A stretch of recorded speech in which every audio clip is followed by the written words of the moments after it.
Haukur Helgi, eigum við að segja að það var hreinlega bara vantað helling upp á vörnina til þess að geti gengið í kvöld? Já, klálega. Ég held að við séum í lið sem getur stoppað en við gerðum ekki í dag.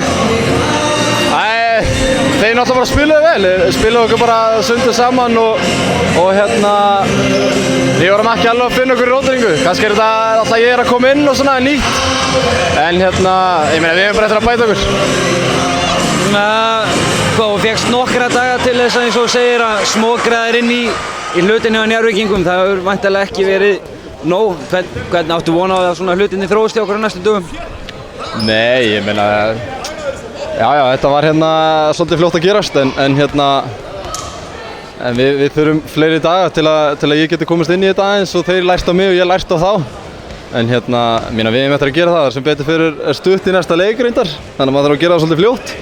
En við erum bara Tindastóll á mánudaginn, en þetta er búið. Haukur, hvað finnst þér að vera að koma inn og spila í úrvalsdeildinni? Bara mjög gaman.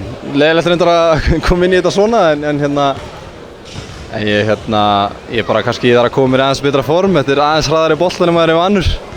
Ég var bara búinn á því, þeir bara hlupum mig í kaf og ég þarf að komast í betra form en ég er mjög spenntur fyrir þessu og það var gaman að sjá að Njarðvíkingar komi hérna margir hverjir. Það er leiðilegt kannski geta ekki gefið mig aðeins meiri samkeppni, en svona er þetta. Takk fyrir Haukur. Takk.